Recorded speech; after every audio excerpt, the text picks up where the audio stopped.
So I'm Janet Koo. I'm a geriatrician, a physician in geriatric medicine.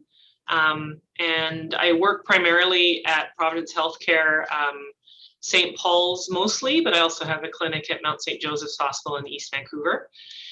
And I've been actually doing a lot of COVID response over the last year and a half, as most of my work is now administrative. But my home and my heart is still with geriatric medicine and with older adults. So I wanted to bring to you today some thoughts that I have. I don't have a lot of slides, so that will leave a lot of time, hopefully, for questions. And I wanted to talk to you about the impact of the pandemic on specifically BC's older and Canadian older adults. That go really beyond the unfortunate death and sickness from the illness itself. Be able to identify the risks of the pandemic and give you some tips that are grounded in healthy living for older adults to maintain physical and mental health within the context of the pandemic. I have no commercial interests at all, and I will not be discussing any off-label agents. So this is a photo from 1918. That was our last very large pandemic. So it's 103 years. I don't think people, I mean, it's gone from everyone's sort of common memory, but now that we're having another pandemic to the same sort of global scale that happened then, we're sort of looking back on this pandemic and looking at what they did then and what we did now. More people died in that pandemic than have died in the COVID pandemic, but it did completely upend everything. And the Great War probably, it changed, it probably ended at that time, partly because of different countries, you know, sort of dealing with the influenza pandemic in a better or a worse way. Interestingly, I was looking through a lot of pictures of the pandemic then, and I couldn't find anything with older adults in it. So I don't think that was sort of thought about. The influenza pandemic of that time was mostly of young people. Mostly young people died, children, young men and women. And so older adults, you know, it's a whole new thing to have a disease like this that mostly affected older people. So this is probably the key slide I have. And now we're talking about the fourth wave of COVID, but these are the other waves of COVID, is that you have the initial wave of the disease itself. So people getting sick, people dying of COVID. And it was, you know, particularly bad in our second wave, which was last summer and into the fall, when we had the nursing home outbreaks and a lot of older people that were getting very ill and unfortunately passing away without a lot of treatments. At that time, and even now, we still see some impact on our other resources. And so even when the sort of the cases come down, like we're seeing in the Lower Mainland right now, people still are in hospital for quite a while. And if they're taking up beds in the ICU, if they're taking up beds in the emergency department, other people with non-COVID conditions are impacted because we didn't really plan our services to take that into account a few years ago. Then there's the other waves that we're only starting to really think about. I think people have been aware of them, but there's been so much attention on those first two impacts of COVID that we really do need to still think about the other impacts. We have seen interrupted care on chronic conditions.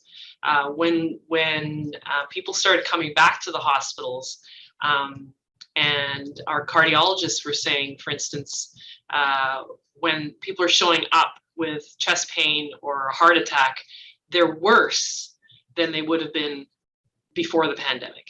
And so people were either unable to see their doctors, were anxious and scared to go to a healthcare facility, may have stopped taking their medications, may not have been able to get their symptoms sort of addressed. And so they are now sort of worse off when they do finally come and see somebody for their chronic conditions.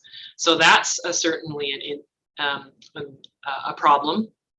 And then the lockdowns and the isolation that we've had to put people in has caused, across every age group, psychiatric trauma, increased levels of depression,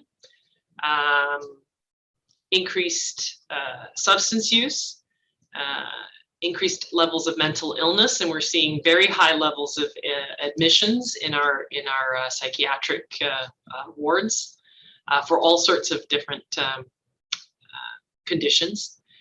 People had some economic injury. I think Canada was pretty lucky. I think we did relatively well. Now BC has definitely bounced back, but a lot of people did lose their jobs because of COVID, and some companies shut down. Servers, hotel and tourism industries were all laid off, and so that was very stressful. And then other people like healthcare workers, first responders, other folks have been very burnt out. What we're seeing is nobody took any holidays. You couldn't go anywhere. People quit. Some now with the vaccine mandate, a few people, we've had some people have to quit as well. I think it's not too bad, but people are not willing to work overtime. They haven't had any holidays, and they're just tired. The BC CDC actually put out a questionnaire to all BC residents.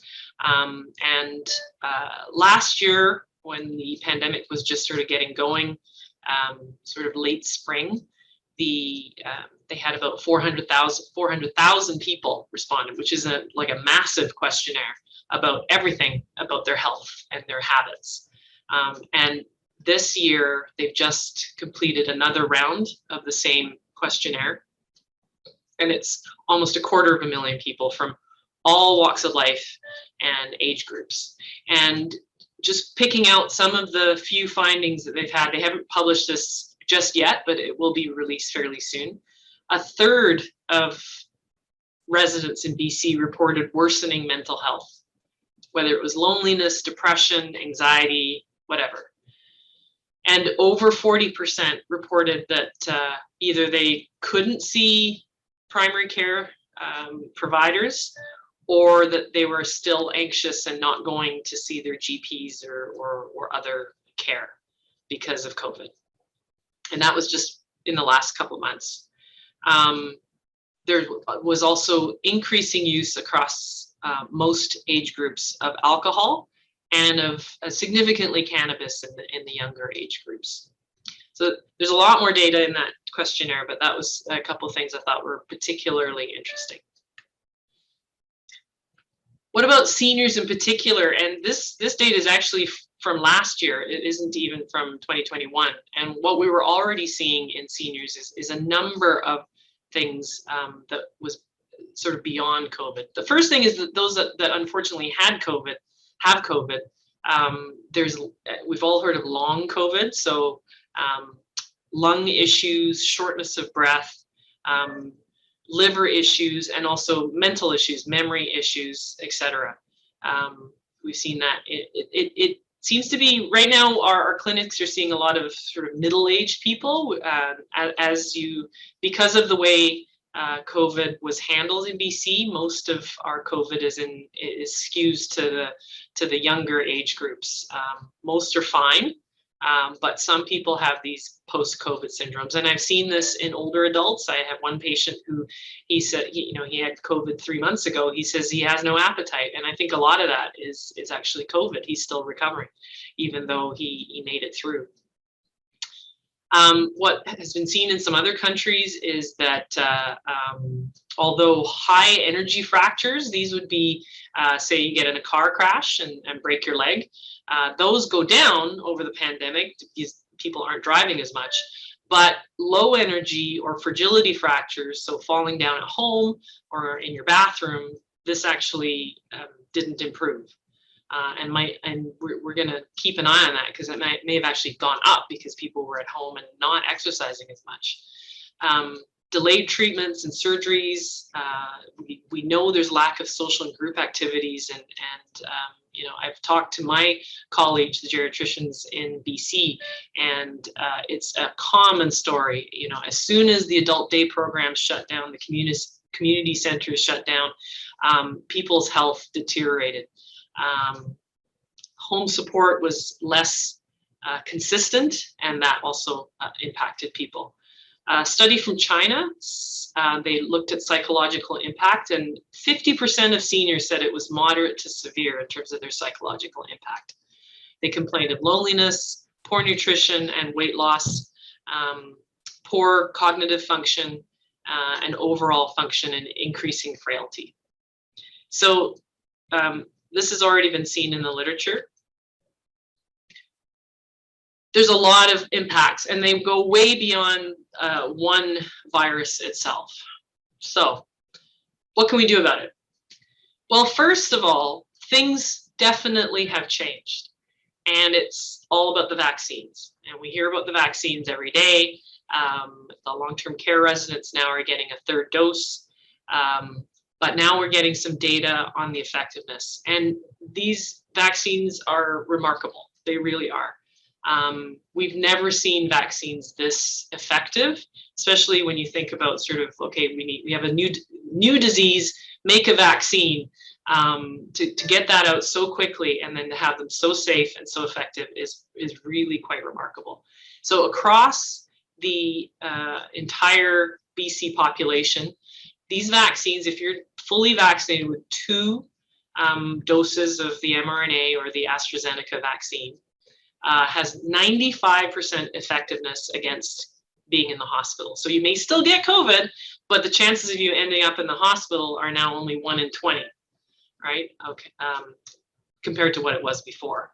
And even against an infection, it cuts your risk of even getting an infection down if you're exposed by 90%. So then there was really no difference in effect with seen, and we're looking sort of the subgroups, they're looking at that more carefully.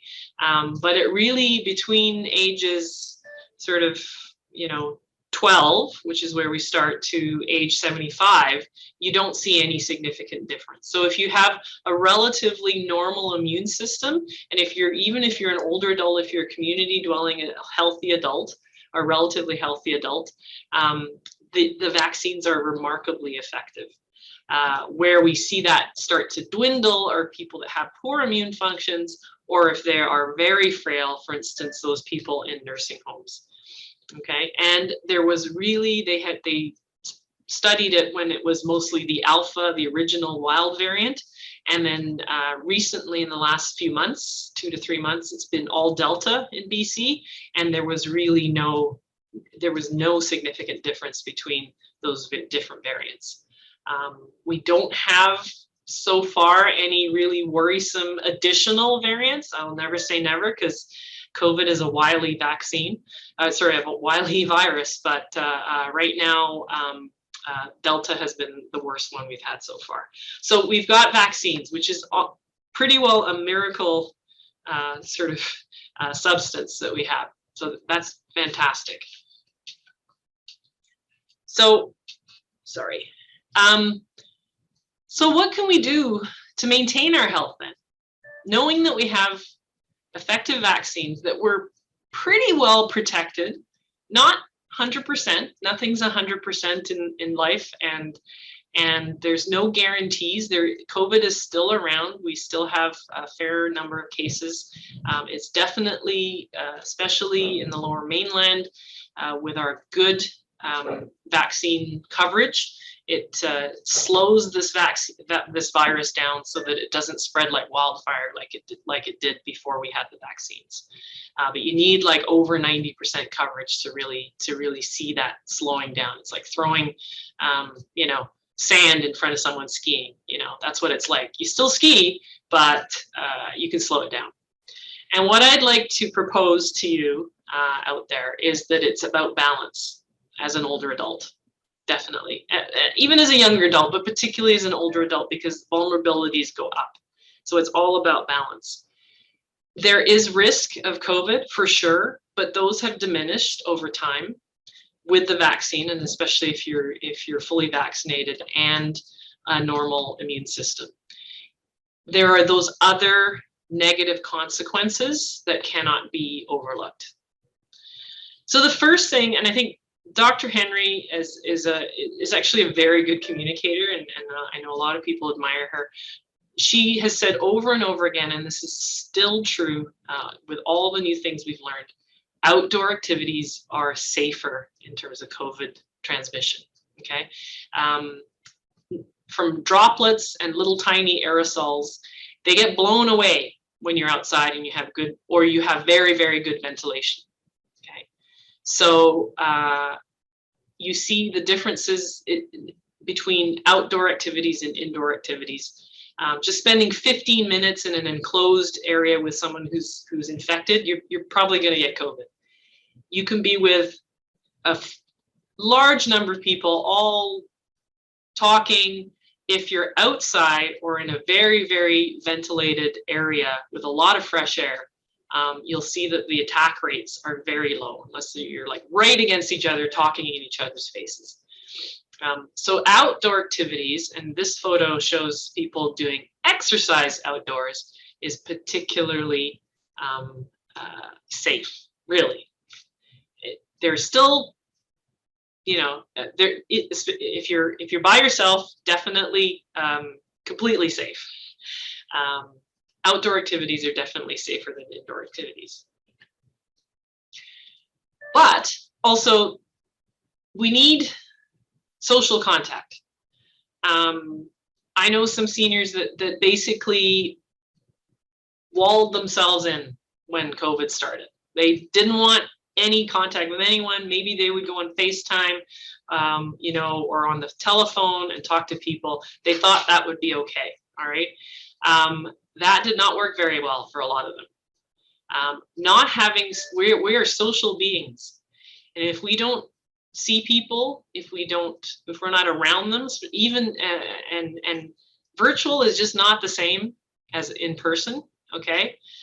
If you don't have physical contact with other human beings, your mental health will suffer, your cognition will suffer. You can see how people's memory and thinking suffers, and your overall psychological health in terms of your mood, your sort of willingness to do things goes down.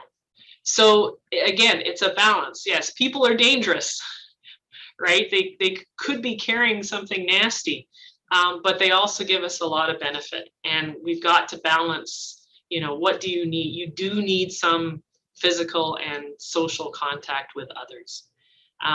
We know from both the literature as well as from anecdotally from what I've seen from my patients, meeting new people is actually more stimulating than seeing the same people. So, you know, I have people that say, well, I see my spouse all the time, all day. I live with that person and I see them 24 hours a day. But as soon as you add in new people, or people they don't see very often, their whole psychological and their often their cognition improves. It's extremely stimulating to have newness, even if you're 90, okay?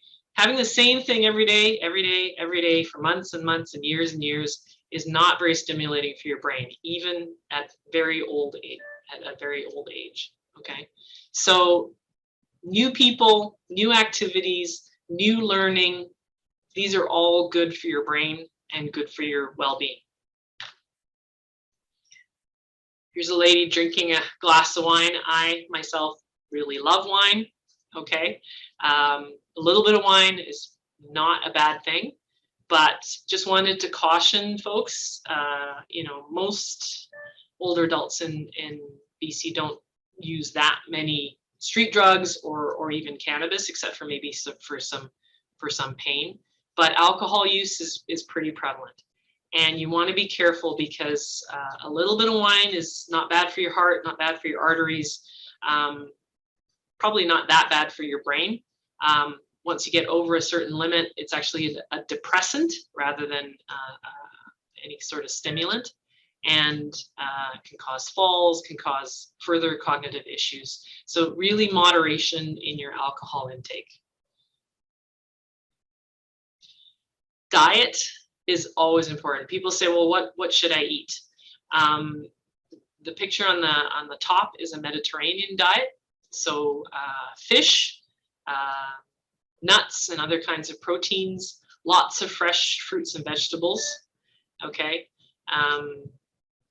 Whole grain, sort of other whole grains, that sort of thing. A varied diet. Fish is particularly good. Don't forget your protein, okay? Fish is great. Red meat and other white meats are okay, not too much, but you gotta have some protein there. Soy and other nuts also particularly helpful. And then varying your vegetables, fruits, and making sure you have enough calories every day. Down on the right is yogurt, and not to forget dairy products if you can take them, and not to forget vitamin D. Vitamin D is still one of the sort of vitamins that it's like, yeah, we definitely need this. In northern countries, a lot of older people are vitamin D deficient. It's not worth checking because it's a very expensive test. We know that especially fair-skinned older adults don't sort of, you know, where we sit in the globe, where the sun hits us, we don't really get a lot of sun. We don't get a lot of sort of vitamin D coming through our skin. So the only place to get it is from our diets. And food is a better place to get it than necessarily taking pills. Although the supplements are okay, but definitely I would also add in some vitamin D rich foods. So that would be dairy products, yogurt, salmon, some green leafy vegetables. Okay? So really important for overall well-being. And then getting in to see your primary care doctor. I've talked to some of my colleagues about, we're specialists. We specialize in things like Parkinson's, Alzheimer's disease, multiple severe heart and lung diseases. We're seeing a lot of skin lumps and bumps. And what we're hearing is that, well, I can't get in to see my GP, or, you know, it just seems like an awful lot of effort to go through the sort of the process of getting in to see them. And I've got a thing on my back. All right, so we're not that good at looking at people's skin, but we do the best we can. You know, we're working with the GPs to really try and get them to go back and start seeing people in person. I think this is really, really important. And you have to put in that effort to go and see your primary care provider, especially if you haven't seen them since the beginning of the pandemic. Any worrisome symptoms, little things can be actually red flags for something serious going on, and you don't want to miss that. So anything that you've sort of let lapse, any lumps or bumps or blood in funny places, this needs to be looked after now. And don't leave it too long, because we've seen people come in very sick in later stages of disease because they didn't get it seen soon enough. Are you losing weight when you're not meaning to?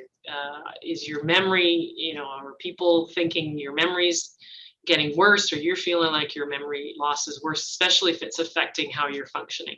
Are you falling, or are you falling more than you did before?